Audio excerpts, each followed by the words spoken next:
श्रीवास्तव जी के साथ कि आपने अपनी योगा की जर्नी शुरू कहाँ से की? अपने शरीर के स्वास्थ्य के लिए, मजबूती के लिए, मन को शांत करने के लिए, एकाग्र करने के लिए। Hot yoga, dog yoga, snake yoga, beer yoga and what not. Yoga को हमने इस हद तक डिस्टॉर्ट कर दिया है कि हम उसका एसेंस ही भूल चुके हैं। योग जो हमारे ट्रेडिशन में, हमारे भारत के कल्चर में डीपली रूटेड है, एक स्पिरिचुअल साइंस है, उसको हमने उसको रिड्यूस कर दिया है सिर्फ आसनों तक, 108 सूर्य नमस्कार तक, मैट्स तक, ब्लॉक्स तक और योगा क्लोथ्स तक। बट ये कहाँ तक सही है? और ये करके हम अपने लिए क्या नुकसान कर रहे हैं? What yoga really is, what all can it provide, and इसी तरह के और कई सारे क्वेश्चंस को आज हम डिस्कस करेंगे अंजना श्रीवास्तव जी के साथ, जो कि 25 इयर्स से योगा प्रैक्टिशनर हैं और जानते हैं कि आखिर योग है क्या। तो let's move on to Anjana Srivastava ji. Welcome Anjana ji. Anjana ji, सबसे पहले तो आप मुझे ये बताइए कि आपने अपनी योगा की जर्नी शुरू कहाँ से की? क्या आपके परिवार में शुरू से था या कोई इंसिडेंट हुआ या कोई चीज हुई जिसने आपको इंस्पायर किया इस लाइन में आने के लिए? मेरा पहला अनुभव योग के साथ 25 साल पहले हुआ। ऑफ कोर्स फैमिली में एक ये था कि जिसको आप कहते हैं कि कभी बात होती है योग आसनों के बारे में, खाना खाने के बाद किस आसन में बैठना है और किस तरह से आपको अपने बैठने पे, अपने पोस्चर पे ध्यान देना है। ये ज़रूर मेरे पापा हम लोगों को बताया करते थे, लेकिन वो वहाँ से स्टार्ट नहीं हुआ। जब हम लोग यहाँ रहते थे कोटरा में, गवर्नमेंट क्वार्टर्स में, तो वहाँ डॉक्टर गांगुली का एक योग साधना केंद्र था। वहाँ हम पास में रहते थे चूंकि, तो मुझे उसने अट्रैक्ट किया और मैंने सोचा कि मैं यहाँ जाकर उसे देखती हूँ। जब मैंने वहाँ क्लासेस स्टार्ट की, जाके ज्वाइन किया, तो कुछ ही दिनों में मुझे ये अनुभव हुआ कि मेरे अंदर इतना बदलाव आता जा रहा है, ना केवल शारीरिक बल्कि मानसिक, और जो भी छोटी-मोटी तकलीफें हैं, वो भी सारी दूर होती जा रही हैं। तो मुझे लगा कि इसमें इतनी ज़्यादा ताकत है, इतनी शक्ति है कि ये किसी को भी निरोगी बना सकता है, ना केवल शारीरिक रूप से बल्कि मानसिक रूप से, और फिर आपको आगे की आपकी जर्नी के लिए तैयार करता है। तो उस दिन के बाद से फिर मेरा यह सिलसिला कभी रुका नहीं और मैंने योग सीखना भी आरंभ किया। मैंने फिर मास्टर्स किया है योग में, और एक योग साधना केंद्र है मिसेस शशि सूद जी का, जो कि भरतनगर में है। वो टीचर्स ट्रेनिंग इंस्टीट्यूट है। वहां जाकर फिर मैंने ये प्रशिक्षण भी लिया और साथ में फिर मैं अलग अलग तरह के काम करने शुरू किए। जैसे सीखते समय में हम लोग बालिका गृह, एक करेक्शन होम होता है जिसमें 18 साल से कम की बच्चियां और 18 साल से ऊपर की लड़कियों को रखा जाता है और उनके ऊपर काम किया जाता है। वो समाज का ऐसा पक्ष होता है जिनको माता पिता का नहीं मिलता है संरक्षण, और वो घर से दूर होती हैं, एक दूसरे के साथ रहती हैं, तो जिस तरह से बढ़ सकती हैं उस तरह से बढ़ती हैं, तो उनकी कई आदतों को नहीं ठीक कर पाती हैं। तो इस तरह से हम लोग उनके साथ जाके काम करते थे, और जब से उनके साथ काम करना शुरू किया तो बहुत अच्छे रिजल्ट्स मिले। आप थोड़ा विस्तार से बताएंगे कि किस तरीके के रिजल्ट्स या कोई स्पेसिफिक इंसिडेंट हो जो आप हमारे साथ शेयर करना चाहें इन लड़कियों के बारे में, लोगों को, ताकि और क्लियरली समझ आए कि किस तरीके से योग बियॉन्ड द फिजिकल जा सकता है। बियॉन्ड द फिजिकल इस तरह से जा सकता है कि जब एक जगह पर 70 लड़कियां रह रही हैं, तो उन बच्चों में आपस में बहुत सारी चीजों को लेके आपस में खींचतान होती है। मेरा मेरा ऐसा ड्रेस है, उसके बाल ऐसे हैं, ये ऐसे रहती है, ये ऐसे चलती है, और मेरे अंदर सब तरह की चीजें होती हैं। जैसे किसी को एक बहुत इन्फीरियरिटी कॉम्प्लेक्स होता है, किसी को ऐसा लगता है कि ये बहुत सुंदर है, मैं अच्छी नहीं दिख रही हूँ। तो इन चीजों को लेके फिर वो एक दूसरे को थोड़ा सा परेशान करने लगते हैं और उससे ज्यादा खुद परेशान होने लगते हैं। तो जब हमने उनको योग करवाया और आपस में उनकी जो लड़ाइयां थी, इन सब के ऊपर उनका बहुत प्रभाव पड़ा। शांत होने लगे, ज्यादातर गुस्से में रहते थे, खाना नहीं खाएंगे, कुछ चीजों को तोड़ेंगे, एक दूसरे के साथ लड़ाइयां करेंगे। तो जब हमने उनके साथ काम किया तो ये समझ में आया कि बहुत हद तक इनका मन शांत हुआ है, और जो लोग शुरू में मना करते थे कि हम योग नहीं करेंगे, वो भी धीरे धीरे बच्चियां हमारे साथ आने लगी। तो आपने उनको योग किस तरीके से सिखाया है?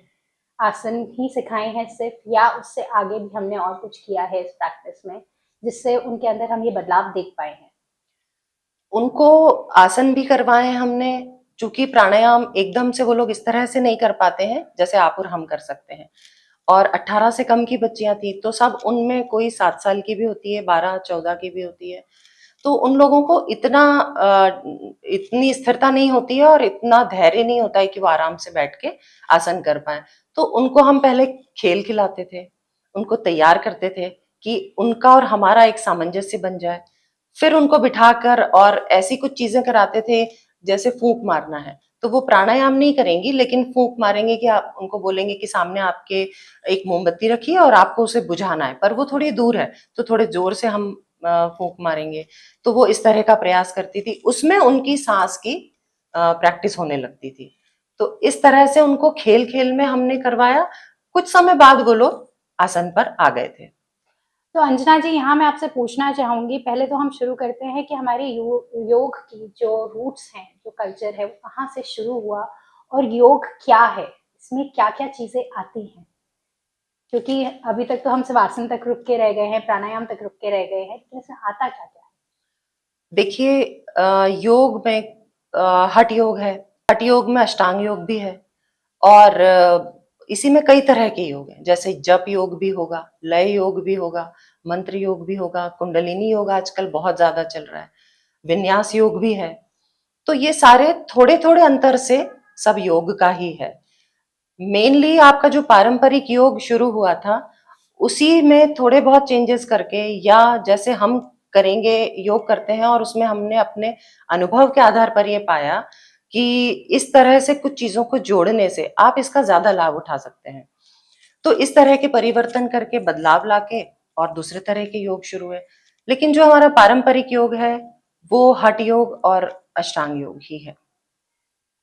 इस पे थोड़ा और विस्तार से बताएंगे कि हमारे योग की प्रैक्टिस एग्जैक्टली होनी कैसे चाहिए?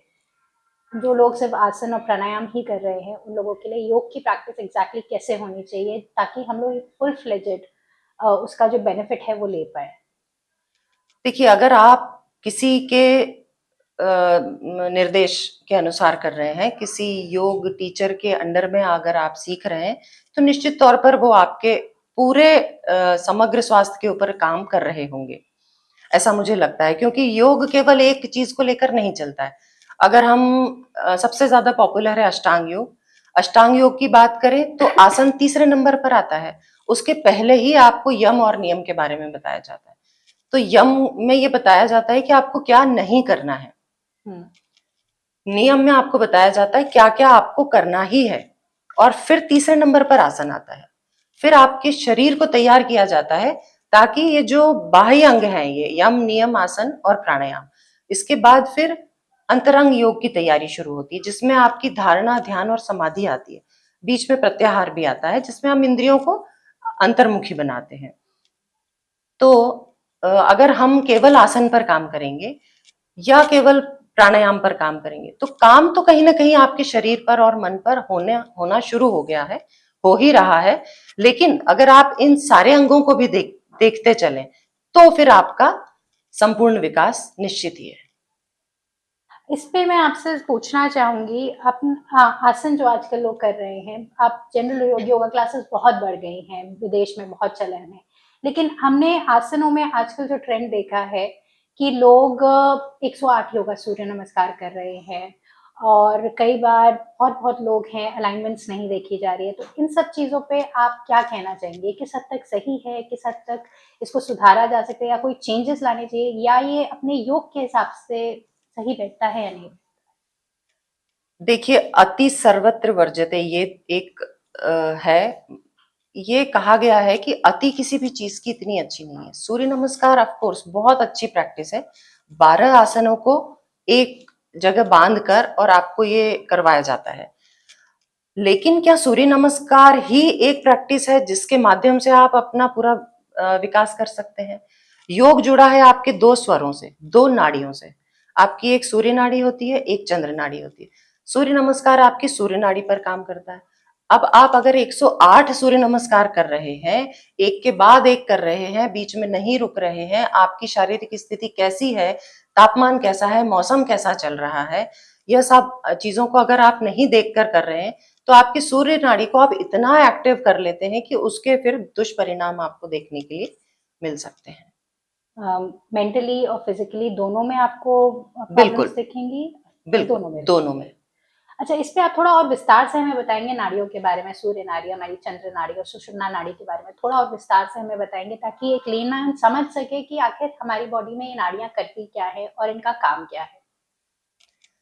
नाड़ियां देखिए आपके पूरे शरीर में फैले हुए एक ऊर्जा के स्रोत है। नाड़ी के माध्यम से ऊर्जा आपके शरीर में चल रही है और इनके केंद्र बिंदु हमारे शरीर में चक्र हैं, जहां पर आकर ये नाड़ियां जुड़ती हैं। आपने सुना होगा जैसे कुंडलिनी योग में ही है, तो अलग अलग हमारे शरीर में मुख्य 7 चक्र हैं और 3 मुख्य नाड़ियां हैं। वैसे कहा जाता है कि 1,20,000 या 72,000 नाड़ियां होती हैं, लेकिन उन नाड़ियों को छोड़कर अगर हम मुख्य नाड़ियों की बात करें तो सूर्य नाड़ी है, चंद्र नाड़ी है, जिसको पिंगला, इड़ा और सुषुम्ना नाड़ी कहा जाता है। तो ये 3 मुख्य नाड़ियां हैं। सूर्य नाड़ी आपके दाईं ओर है, चंद्र नाड़ी आपके बाईं ओर है। दोनों को अलग अलग कामों के लिए कहा है। जब आप फिजिकल वर्कआउट और मेंटल वर्कआउट, इन दोनों के लिए अलग अलग है। अगर आप आसन वगैरह कर रहे हैं तो आपकी सूर्य नाड़ी ज्यादा एक्टिव हो जाती है। जब आप ध्यान वगैरह करेंगे तो आपकी लेफ्ट नाड़ी ज्यादा एक्टिव हो जाएगी। और आसनों के माध्यम से, प्राणायाम के माध्यम से हम हठ योग में इसको यह प्रयास करते हैं कि सुषुम्ना में प्रवेश करें। तो ये जब सुषुम्ना में आप का ऊर्जा प्रवेश करती है, तो ऐसा कहा जाता है कि आपके अंदर अपने आप वैराग्य उत्पन्न होता है। तो ये योग के जो उच्चतर क्रियाएं हैं, जो साधक करना चाहते हैं, उसके लिए इसकी तैयारी होती है। तो अगर मैं सही समझ रही हूँ, हमारी जो 72 नाड़ियाँ जो, या जो 1,00,000 नाड़ियाँ जो हमारी कही जाती हैं, वो हम आसनों से उसको हम खोल के वहां से हम प्राण को प्योरीफाई करके अपनी 3 नाड़ियों में लाते हैं। मुझे बताइएगा अगर मैं कहीं गलत हूँ तो। और फिर उसके बाद हम आसन करके अपनी सूर्य नाड़ी को जागृत करते हैं, उसको बैलेंस करने के लिए प्राणायाम और मेडिटेशन करते हैं। क्या मैं सही हूँ? बिल्कुल। तो अगर लोग सिर्फ आसन करते हैं, प्राणायाम करते हैं, आगे की चीजें छोड़ देते हैं या प्राणायाम को छोटा कर देते हैं, तो उसकी वजह से क्या इम्बैलेंसेस आ सकते हैं बॉडी में? या लॉन्ग टर्म होते हैं, शॉर्ट टर्म होते हैं, या फिर ये प्रैक्टिस भी की जा सकती है? नहीं, ऑफ कोर्स अगर आप एक तरह की चीज करते जाएंगे, आप सूर्य नाड़ी को ज्यादा एक्टिव रखेंगे, तो आपके शरीर पर ऑफ कोर्स एक निश्चित तौर पर अंतर आएगा, असर पड़ेगा। तो जब आप संतुलन, योग हमेशा संतुलन की बात करता है कि आपको आसन भी वैसे करना है कि शरीर का संतुलन, तभी तो हम आगे झुकना, पीछे मुड़ना, दोनों तरफ साइड में जाना, और फिर एक जैसे वृक्षासन है, एक पैर पर खड़े हो गए आप, तो संतुलन की बात करता है। तो नाड़ियों में अगर आप ये करेंगे तो उसके बाद, आसनों के बाद आपको प्राणायाम बराबर करना ही है, ताकि आप दोनों नाड़ियों में संतुलन बनाकर अपनी स्थिति को फिर से वैसे लेकर आ जाएं जहां से आप धारणा या ध्यान की प्रैक्टिस स्टार्ट कर सकते हैं। तो अगर हम सिर्फ अपनी सूर्य नाड़ी को ही एक्टिवेट कर सकते हैं, तो शायद हमें एग्रेशन, एंगर, ये चीजें बढ़ सकती है, ज्यादा आ क्योंकि सकती है, अग्नि आपके भी आ पाचन पर भी सकती है, असर पड़ सकता है। आप एसिडिटी माइंड लेवल। एक्टिव रहेगा तो आप थकान महसूस कर सकते हैं कि पूरे टाइम आप हाइपर एक्टिव अपने नींद आप को, वगैरह नहीं जी, आएगी। इस तरह की चीजें आपके तो आप साथ हो हमें सकती एक थोड़ा सा गाइड कर सकते हैं कि कितना टाइम हमें आसन करना चाहिए और कितना टाइम हमें प्राणायाम करना चाहिए बैलेंस बना के रखने के लिए, अगर कोई टाइमलाइन या टाइम निश्चित हो तो, कि जी। हम बैलेंस रख सकें? देखिए, साधारण तौर पर 1 से 1.5 घंटे का योगाभ्यास पूर्ण माना जाता है, जिसमें आप हमेशा योग मंत्रों से स्टार्ट करते हैं, अपने आप को तैयार करते हैं सबसे पहले कि अब हम योग के अनुशासन में आ गए हैं। तो मंत्रों के साथ आप शरीर को पूरा ठंडा करेंगे, आप आराम से बैठेंगे, सांस को गहरा करेंगे और फिर आप अभ्यास स्टार्ट करते हैं। शुरू में आप सूक्ष्म व्यायाम करेंगे, तो आपके जितने जॉइंट्स। जॉइंट्स हैं, आप उनके रोटेशंस और इन सब के मूवमेंट्स के साथ में करते हैं। अपने शरीर को आप तैयार करेंगे, तो ये 10 से 15 मिनट लेता है सूक्ष्म व्यायाम वगैरह लेकर। उसके बाद आप मुख्य आसनों पर आ जाते हैं। मुख्य आसन अगर आपने 20 मिनट किए हैं, तो फिर आप उसके बाद 10 मिनट शवासन अवश्य ही करें। शवासन नहीं शवासन। करना है। शवासन आजकल ये हो गया है कि आप बस इतनी जल्दी में है कि मुख्य आसन किए और जल्दी जाना है तो आप तुरंत उठते हैं और उठकर बाहर निकल जाते हैं, तो ये गलत है। मुख्य आसनों के बाद आप शवासन करेंगे, उसके बाद आप प्राणायाम करें। 15 मिनट अवश्य ही आप प्राणायाम करें। 15 मिनट जरूर 15 करें। जी। और अगर आप उसके बाद समय दे सकते हैं तो 10 से 15 मिनट का ध्यान। ये आपका एक पूरा पैकेज होता है जिसमें आप अलग अलग आसनों के साथ रोज प्रैक्टिस करके और इस तरह से कर सकते हैं। आप थोड़ा और विस्तार से बताएंगे कि शवासन करना जरूरी क्यों है, क्योंकि बहुत से लोग नहीं जानते होंगे और इसलिए वो बस उठा और भाग गए, आसन कर लिया हमने, जी। हमने तो बॉडी हिला ली। तो हाँ, शवासन का क्या महत्व है? देखिए आजकल वैसे ही सब लोग इतना ज्यादा व्यस्त हैं और भाग दौड़ में लगे हैं कि उनको बैठने का टाइम नहीं है। जब आप योग अभ्यास भी करने आते हैं कुछ लोग तो अपनी आंखें बंद नहीं कर पाते। इसका मतलब है अंदर इतना तनाव है कि आप अपनी आंखें बंद नहीं कर पा रहे, स्थिरता पूर्वक बैठ नहीं पाते हैं। जब भी आप कहीं देखेंगे कि किसी के बैठने के तरीके से आपको पता चल जाता है कि इसके अंदर कितनी हलचल हो रही है। बार बार आप पैर को बदलेंगे, फिर इधर झुकेंगे, उधर झुकेंगे, पैर को हिलाते रहेंगे, कुछ इस तरह की चीजें उनके साथ में चलती रहेंगी। तो इतना तनाव, स्ट्रेस आप अंदर लेकर वैसे ही ऑलरेडी ही चल रहे हैं और इसके बाद अगर आप गलत प्रैक्टिसेस करेंगे तो ये इसमें कहीं कमी नहीं आनी है। शवासन इसलिए जरूरी है कि जितना आपने अपने शरीर को गर्म किया है, आपने एक्टिविटी को बढ़ाया है, उसके बाद आप वापस उसे शांत करते हैं। पूरे शरीर को ठंडा किया जाता है। आप उसको समय देते हैं, जो ऊर्जा का संचार शरीर में हुआ है उसको अब शरीर कहीं ना कहीं अपने अंदर अवशोषित कर ले। उस ऊर्जा का जो संचार है उसको अवशोषित होने दे। इतनी देर में आपका शरीर वापस सामान्य स्थिति में आ जाता है। सांस जो तेज हुई थी आसनों के दौरान वो वापस सामान्य होने लगती है। तब जाकर आप अगले प्रैक्टिस के लिए अपने आप को तैयार करते हैं। अंशना जी, तो अब आप मुझे ये बताइए, आजकल हमारी जो भागती दौड़ती लाइफ है, इसमें हमारे योग का क्या महत्व है और हमें क्यों करना चाहिए? Why is it important for us to do yoga? बहुत ही अच्छा प्रश्न किया आपने। बहुत जरूरी है ये जानना कि योग हमें क्यों करना चाहिए। देखिए योग या जीवन में आप जो भी कुछ कर रहे हैं, क्यों कर रहे हैं, ये हम अगर सोचें, ध्यान दें तो हम कोई भी काम इसलिए कर रहे हैं कि जीवन में हम एक आनंद को, खुशी को पा सकें। हम बच्चों को कहते हैं पढ़ाई करो ताकि तुम अच्छा जॉब ले पाओ। अच्छी नौकरी क्यों करते हैं? ताकि हम बहुत खुश रहें, आनंद में आ जाएं। बहुत ऐशो आराम की चीजें इकट्ठी करते हैं, तब भी आनंद कुछ देर के लिए तो आपको मिलता ही है, कुछ समय के लिए आपको मिलता है। आप अपने परिवार पर काम करते हैं ताकि आपके घर की का वातावरण, आपका सामाजिक परिवेश बहुत अच्छा हो जाए। तो जब आप इन सभी चीजों पर काम करते हैं खुशी को पाने के लिए, एक आनंद को पाने के लिए, तो अपने जीवन को आनंदमय बनाने के लिए आप क्या कर रहे हैं? इसके लिए आपको खुद पर ही काम करना होगा और अवश्य करना ही चाहिए ताकि आप इस आनंद को हमेशा अपने अंदर महसूस कर सकें। जिस तरह से आपने इन सारे कामों को करते हुए खुशी इकट्ठी करने का प्रयास किया है, अपने जीवन को भी जीने के लिए आपको अपने रहन सहन, अपने स्वास्थ्य के ऊपर ध्यान देना चाहिए। जिस तरह से आप एक मेडिकल इंश्योरेंस पॉलिसी लेते हैं, वैसे ही योग है जो आपको ये इंश्योर कराता है कि आप आगे भी अपने अच्छे स्वास्थ्य के साथ रहेंगे। आपकी उम्र बढ़ती है, बहुत सारे एलिमेंट्स आपको घेरने लगते हैं। जोड़ों में दर्द होने लगता है, लोगों को बीपी हो जाता है, शुगर हो जाता है, थायराइड आजकल बहुत कॉमन है। तो अगर आप योग के साथ जुड़े तो ये बात पक्की होती है बिना हेल्थ इंश्योरेंस लिए कि आप आगे स्वस्थ रहेंगे।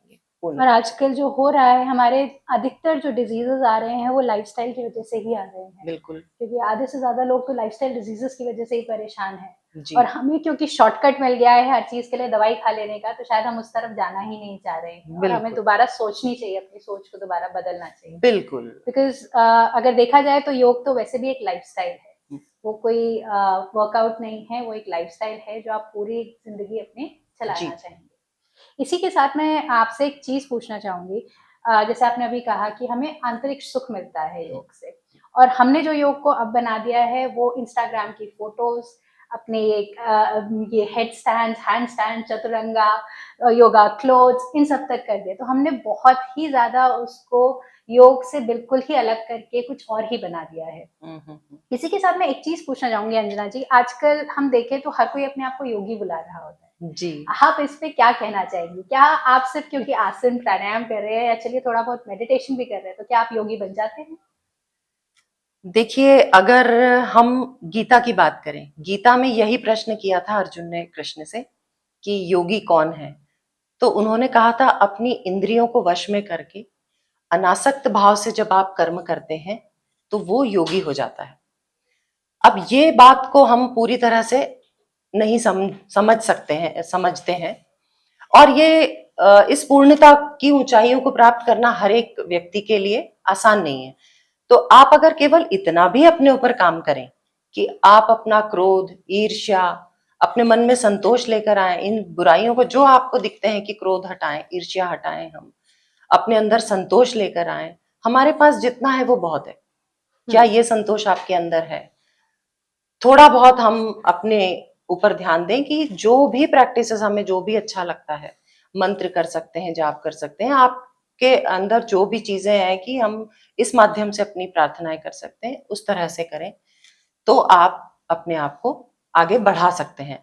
पर अपने ऊपर पूरी तरह से काम किए बिना स्वयं को योगी कहना थोड़ा गलत है जी। इसी के साथ मैं जैसे हमारे गीता में ही जो कृष्ण जी ने कहा है, जो सबसे बड़ी चीज उन्होंने कही है डिटैचमेंट, प्रत्याहार, वो चीज आजकल जो शायद कहीं खो गई है। जो जी। हमें सिखाया गया है कि आप प्रत्याहार करें, आप सब चीजें रखें लेकिन अटैचमेंट किसी से ना रखें। लेकिन आजकल शायद हमने अटैचमेंट ही बॉडी से इतना बना लिया है कि हमने योग को ही पूरा फिजिकल तक रोक के रख लिया है। तो शायद उसकी वजह से भी हमारा पूरा डिस्टॉर्ट हो रहा है प्रैक्टिस। इसके साथ अंजना जी मैं एक चीज और पूछना चाहूंगी कि ये जो कुंडलिनी योगा है, बहुत एक सेपरेट लाइन चलती है शायद, लेकिन मैंने कुछ लोगों को देखा है जो ये प्रूव करते हैं कि हम आपकी कुंडलिनी जगा देंगे। कुछ प्रैक्टिसेस वगैरह, वीडियोस वगैरह आजकल बहुत सरफेस हो रही है, ये कहाँ तक सही है? क्या कोई दूसरा आपकी कुंडलिनी को जागृत कर सकता है? और क्या आपको कुंडलिनी जागृत करने का एम रखना चाहिए? बिल्कुल सही पूछा आपने। क्या हमको अपनी कुंडलिनी किसी और से जागृत कराने की आवश्यकता है? बिल्कुल नहीं।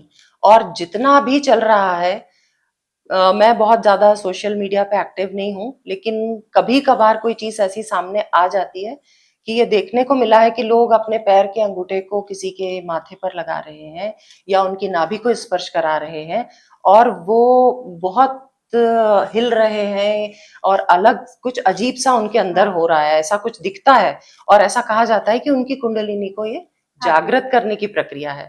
तो जितना मैंने सीखा है, मेरे गुरुओं ने मुझे सिखाया है, मैंने यही जाना है कि ये प्रैक्टिसेस बिल्कुल गलत है। आपको कोई आवश्यकता नहीं है कुंडलिनी को इस तरह से जागृत कराने की। आप योग से जुड़ जाइए। योग से यह प्रक्रिया अपने आप स्वतः होती है। जब आप इन सारे अंगों पर काम करेंगे तो यह प्रक्रिया अपने आप होगी, और इसके कोई भी ऐसे कॉन्सिक्वेंसेस नहीं होंगे कि आपको ये दिखने को मिले कि आपकी ऊर्जा विचलित हो गई है या डिसबैलेंस हो गई है और अब आपसे कुछ संभल नहीं रहा है। ऐसा करने की कोई आवश्यकता ही नहीं है। आप केवल योग के मार्ग पर चले, ये अपने आप होगा। अंजना जी मुझे एक बात और बताइए, आजकल हम लोग, बहुत से लोग यूट्यूब देख के योगा कर रहे हैं, यूट्यूब पे कई लोग योगा करवा रहे हैं, वीडियोस डली हुई हैं, लोग उसमें से देखते हैं, कर लेते हैं।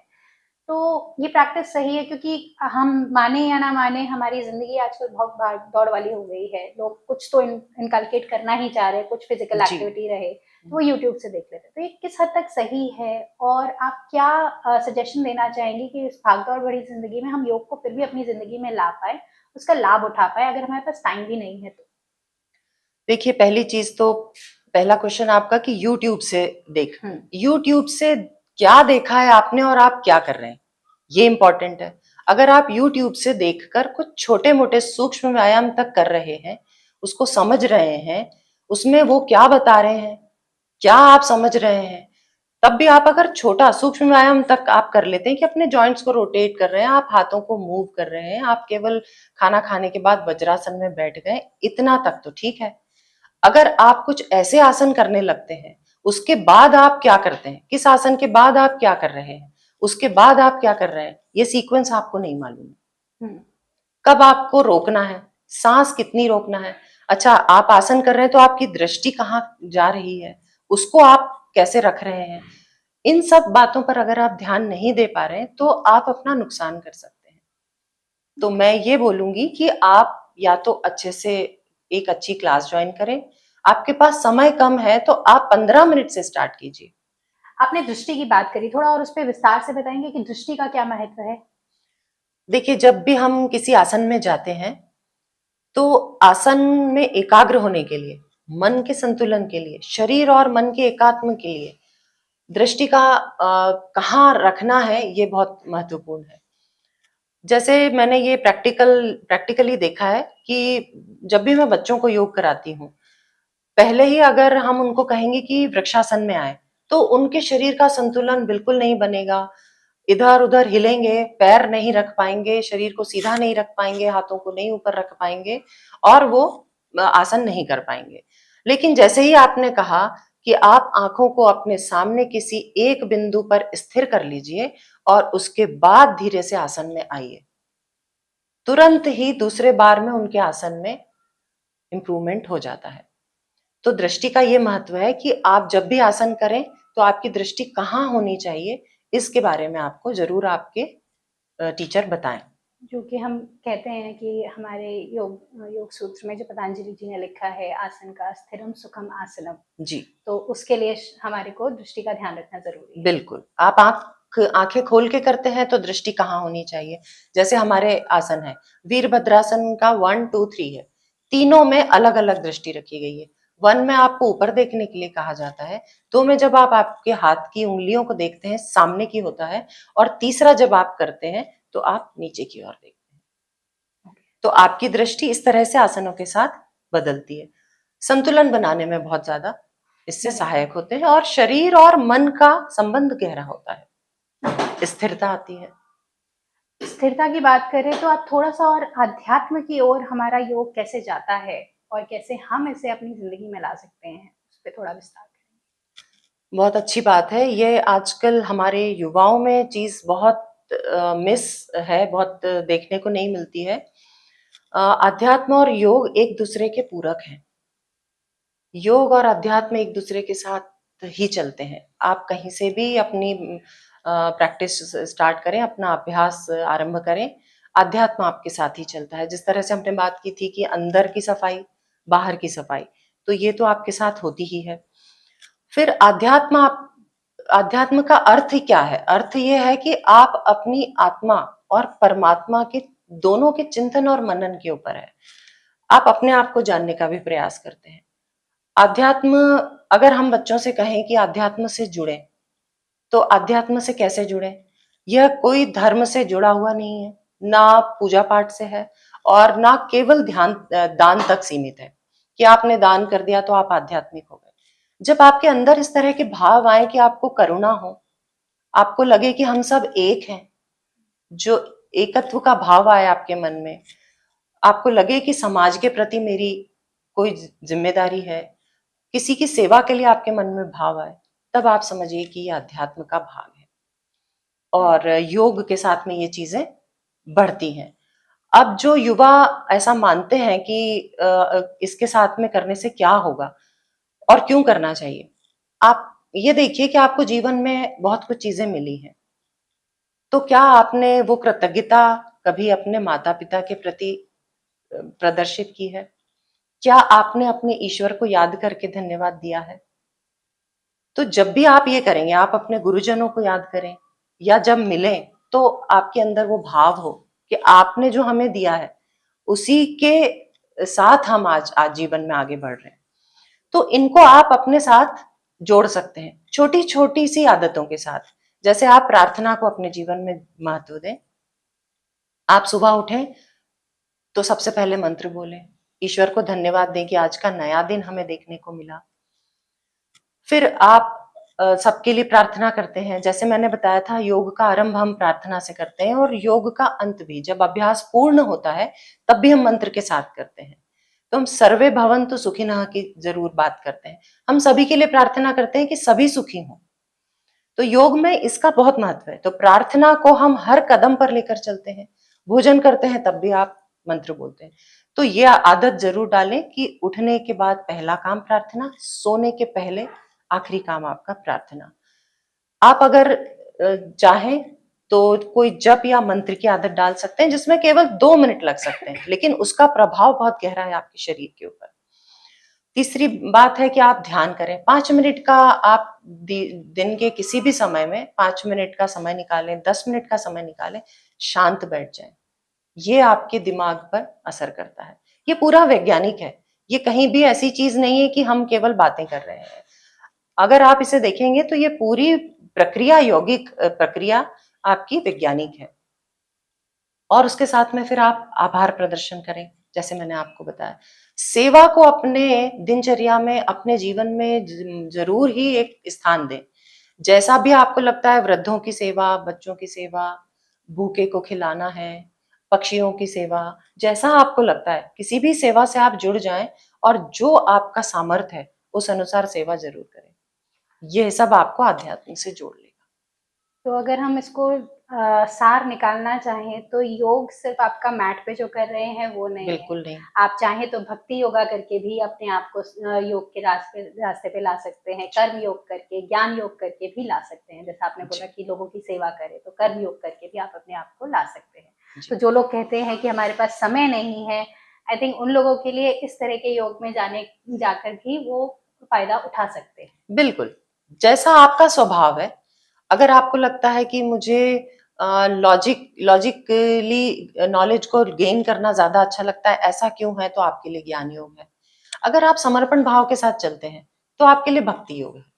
अगर आप कर्म करना चाहते हैं और योग के साथ जुड़ते हैं तो आपके लिए कर्म योग हो गया। आप अपनी ऊर्जा को दिशा देकर योग के साथ जुड़ते हैं तो क्रिया योग हो गया।